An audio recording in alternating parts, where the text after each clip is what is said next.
Strelnikov found Mike Kinski at the shuttle with a tablet in his hands, diligently pressing buttons on the screen. "What's in there?"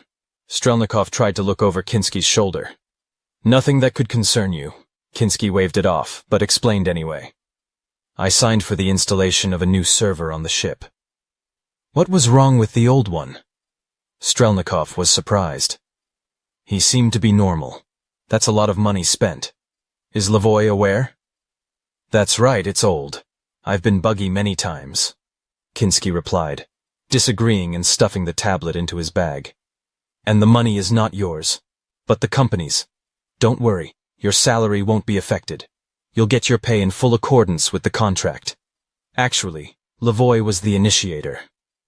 "Well, if he doesn't get hurt, then okay, no problem." Strelnikov shrugged. "The main thing for me is that upon my return, everything should be paid to the penny, and so buy whatever you want. Even a new head made of gold, and silk sheets in the cabins." Mike Kinski gave Strelnikov a stern look. "That's it. I'm leaving. I'm leaving." Strelnikov put his hands in front of him and ran up the ladder into the shuttle, which was supposed to deliver a team of 10 people to a jump ship waiting for them in orbit. The rest of the suicide squad was supposed to arrive soon, but Strelnikov always arrived in advance. That was his sign. Considering that, according to statistics, every 10,000th jump turned out to be fatal for a crew member, all jumpers were much more superstitious than the average citizen. Why suicide bombers? No, not because once you put your little body in a capsule, you might not wake up. The thing is that the human body, like any other false organism, could not tolerate hyperjumping in principle, as a result of which it turned into a bloody mess, and the capsule restored the body back upon arrival. In fact, anyone who signed a contract to fly into deep space, starting from the nearest star, agreed to mandatory death. Yes, you were later restored, in fact cloned, but the sediment, as they say, remained, and this was felt even when communicating with close relatives. Someone says that the person restored in the capsule is no longer the same person. They say, during the resurrection, mistakes are still made in cloning, and the body, including the brain, does not turn out to be identical to what it was before being placed in the capsule. Well, what can I say? A person who went to bed in the evening and a person who woke up in the morning are far from identical, even in terms of body weight. So the capsule makers do not pay attention to such arguments. Yes, it is probably worth mentioning that at first the authorities tried to hide such an extraordinary method of interstellar flights. But, as always, there was a lover of the truth who cared about everything and had to notify the public about the conspiracy of the authorities. The information was leaked to the World Wide Web, and a major global scandal ensued, involving ethics and religious hysteria. For a while, people even tried to catch the living dead and deal with them, even if they had nothing to do with interstellar flights. All kinds of secret societies appeared, whose members forced those to undress, who seemed suspicious to them. For some reason, they decided that a clone could be identified by some special mark on the body. Fools and fanatics, in a word. But as time went on, and at least the situation settled down, the political and spiritual leaders of the main faiths, as well as scientists, came to a certain consensus, reached a compromise, and finally recognized those who flew to the stars as full-fledged people, and even agreed that they had a soul. Although no one has ever seen it, which is not surprising, given that faith does not require empirical evidence, and its postulates cannot be verified. By the way, the Buddhists had the least complaints in this regard, who said that this was an ordinary rebirth and generally a shit question. It's like karma. If the soul enters the same body after resurrection, then there are no complaints, the wheel of samsara and all that. It is not surprising that as a result, many astronauts and cosmonauts, if not openly, still felt sympathy for this religion, or even converted to it altogether. Soon, the rest of the team joined in, with a total of 5 male crew members and the same number of female members. In general, the Osiris team was even proud of such a composition, which had been formed for a long time, and together they had already made more than a dozen jumps. Offhand, the presence of another similar crew with equal pay for women and men is hard to even remember. And in ordinary life they were quite friendly. They spent more than one holiday together, getting drunk into utter rubbish. Although, it's worth noting that it was somewhat problematic to establish relationships with ordinary people. Once Fauci showed up for a family holiday in Sardinia, deciding that they had simply forgotten to invite him in the confusion. It turned out that they had not forgotten. It turned out that they were not invited consciously. For most of the evening, his family shunned him, trying not to communicate with him once again. As a result, he told everyone to fuck off and left this miserable event, as he later dubbed it. It felt like they saw a rebelling relative in front of them, who had long since passed away. And one day their entire team, wearing jackets with navy stripes pointing to deep space, stumbled into one of the city's bars, wanting to celebrate their safe return. All conversations immediately died down inside, and everyone stared at them as if they were a tour group of Centerville ghosts. After showing one big group fact to all the honest people, they took drinks with them, which the bartender still sold them, and went to get drunk in another place where suicide bombers like them gathered. Here's the deal. In the shuttle, when everyone was sitting down, Kinski greeted everyone except Strelnikov, whom he had already seen before. He exchanged a few words about something, drowned in the growing hum of the engines, with a system technician named Lavoie. Everyone put on headphones with a microphone and checked the health sensors. Well, is everyone ready? The voice of the shuttle commander sounded in the earpiece, once a suicide bomber like them. But who decided that after 2,000 jumps, he had had enough of trying his luck and joined the spaceport? Kinski examined his crew, checked their telemetry on his comm console, which showed that everyone was healthy as bulls, and spoke into the microphone. Everything is fine, we can leave. Let's go. The commander of the shuttle responded, which immediately began to gain speed, and the overload pushed everyone into their seats. The Osiris was docked to the orbital station from which loading and unloading was carried out.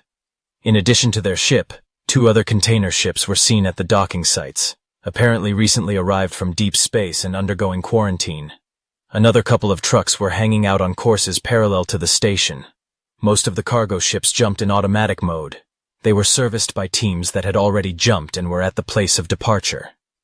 The Osiris was not a cargo ship, but a courier ship, and just a little bit of a reconnaissance ship. Sometimes, it's necessary to deliver parcels there or letters that can't be sent by an automatic probe. And instant communication channels between stations located in different star systems have not yet been invented. And they won't come up with it, after all. The speed of light, it's the speed of light. There was no need for the Osiris to attach cargo containers to itself. Everything necessary for organic synthesis at the place of arrival had already been loaded into the compartments, and the reactor happily reported that there would be enough fuel for another 100 jumps in autonomous mode. People were undressing and settling into jump pods, although, to be honest, it wasn't necessary to get into it naked. During the restoration, mixing with clothing fabrics was eliminated. But we remember that those who jump into deep space are deeply superstitious guys, so it's better to completely undress and go to meet the alien stars in this form. The crew, is everyone ready? Kinski's voice came from the speaker as the lid of the jump capsule slammed shut, ensuring its complete tightness. An unforgettable journey awaits us. Drugs began to flow through the veins, designed to suppress the instinct of self-preservation and put people to sleep. When Strelnikov fell out of the capsule and went to the shower, everything was fine. Perhaps this was his best awakening. He did not even feel post-jump depression. Although, as experience has shown, it could come back later. But if you drink tea with lemon, why he helped, no one knew. Then it can be avoided altogether. And everything was fine right up to the moment when, going into the shower, he saw himself from the outside. No, not in the mirror. In reality. Sonya Strelnikov, happy with life and clearly enjoying the good mood from a successful awakening and the absence of post-jump depression, was diligently lathering himself with fragrant lime gel. It took him a few seconds to realize that waking up hadn't been as great as he'd thought a few minutes ago. Ahem, Strelnikov coughed, attracting the doppelganger's attention. The double washed the foam from his eyes and stared at his counterpart, wondering if he had gone crazy. Having come to the logical conclusion that no, he did not go, the second Strelnikov blurted out the only thing his speech apparatus could give out in such a situation. Fucked up. And at that moment, from somewhere in the depths of the ship, a heart-rending female scream rang out, and then another one, and yet, throwing on their dressing gowns, the second Strelnikov only managed to quickly wash off the remnants of biogel from their heads. They ran towards the sounds of shouting and increasing male abuse. You told me that the server is still working. That it will work without problems for another cycle, Kinski hissed at Lavoy, grabbing him by the collar of his combat jacket. If it had been made of standard fabric, it would probably have already come apart at the seams. Unforeseen circumstances have occurred. The system operator tried to free himself from the captain's grip no less aggressively. A flash on a star, and we have a problem with protection. And you knew about it. I should have taken care of the core. Are you trying to pin everything on me? It was your idea with the server. But you agreed right away.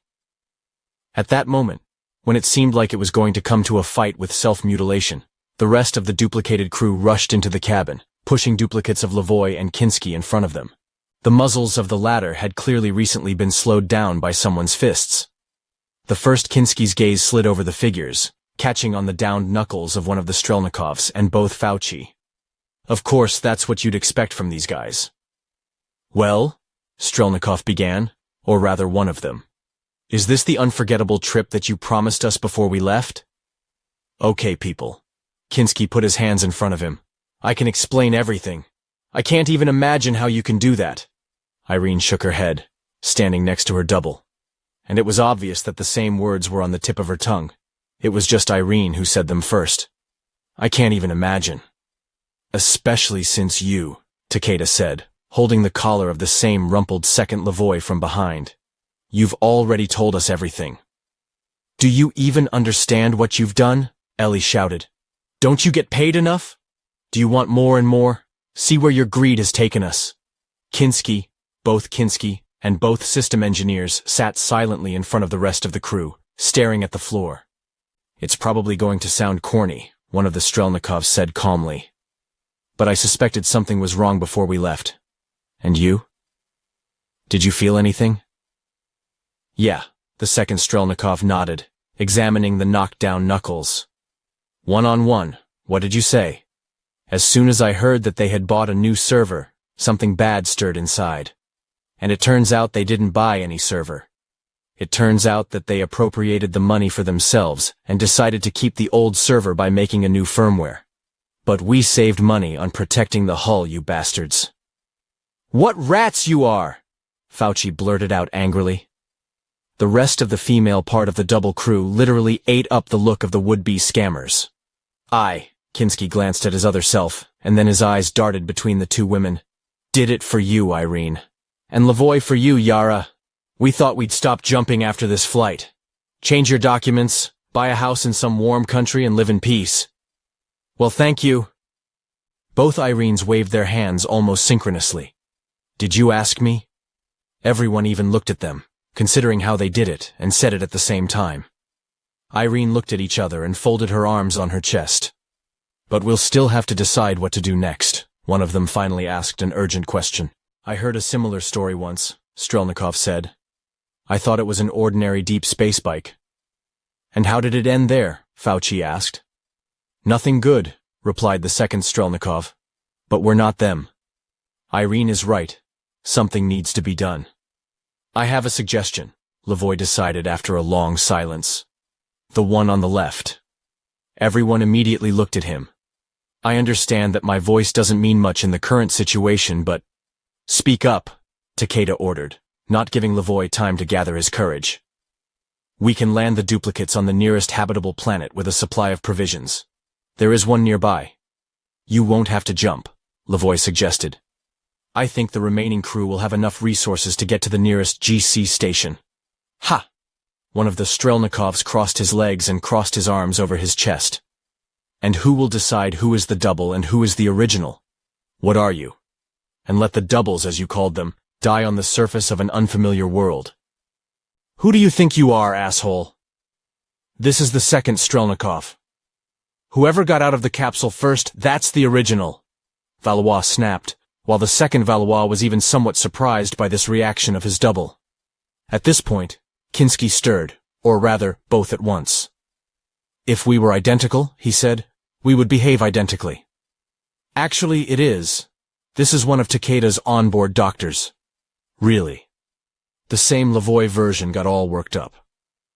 And then why are we not talking synchronously? But we don't occupy one place in space, Takeda objected. And therefore, An infinite number of factors affect each of us, each of our versions. We are absolutely identical genetically, and the fact that we do not mirror each other's movements is just completely normal. But someone got out of the capsule first, and someone else got out second, said Valois' double, who had been silent until that moment. He probably decided that if he continued to sit quietly, then he would be the one who would be landed on the planet. He clearly didn't like the prospect of being abandoned on the planet, just as Caribbean pirates used to do in ancient times, landing on a desert island, those who for some reason didn't want to be allowed on the board, or stretched under the keel. It doesn't matter, Takeda insisted, to the approving nods of his second self. We are exactly the same organisms, recreated with the help of a matrix. Moreover, he held up a finger. If you rested the horn, then theoretically the real one could have left the capsule just the second, and not the first. Cool. Strelnikov shook his head, and the other one patted him on the shoulder. Then we have no choice but to cast lots, Yara said for the first time. They went around the ship to think about their decision and prepare for the draw, which was decided to be drawn in the classic way, pulling specially printed dice, black or white, out of the bag. The bones were absolutely identical, and did not contain any tangible images so that no one could cheat. A white bone means you stay on the ship and continue to live a normal life. A black bone means you get to become a colonist on the planet. Everyone understood that colonization could end quite quickly, from the teeth of a local predator or from exposure to an unknown virus, but they did not voice it. Soon, both Strelnikov were spotted in the galley drinking something very strong. They talked heart to heart, recalling events from their childhood, and sometimes one corrected the other if someone remembered something not quite right. After that, they clinked glasses and toasted each other. In the end, they even drank to good luck, wishing it to each other as much as possible. They did not specify what they meant by it. You take care of Ellie, okay? Said one Strelnikov. She's the best thing I've ever seen in my life. I know, the other replied. You too. Let's have a drink? Come on. The others also scattered to spend the remaining time before arriving in the orbit of the nearest planet. The rescue bot, which was decided to be used to land on the planet, was blamed for the accident, having cleaned up the files, removing all traces of the system failure at the same time. Strelnikov was at his post and watched as the planet on which they had left their doppelgangers receded on the screen, becoming smaller and smaller. Do you think, Ellie asked, they'll survive? I don't know, Strelnikov replied. I think that yes, they will survive. After all, they are our reflection, and we are a great crew. Hopefully, no one will come to this planet for the next 100 years. The minimum. And when she does, she won't raise the issue of genetic analysis with those who will be living on it by then, Ellie added, and Strelnikov patted her hand. Hopefully they'll have time to come up with a suitable cover story. They'll come up with it, don't even doubt it. Ellie wrapped her arms around his neck from behind, and together they continued to watch as the planet's disk eventually turned into just a small point of light among the many similar lights scattered in the vast universe.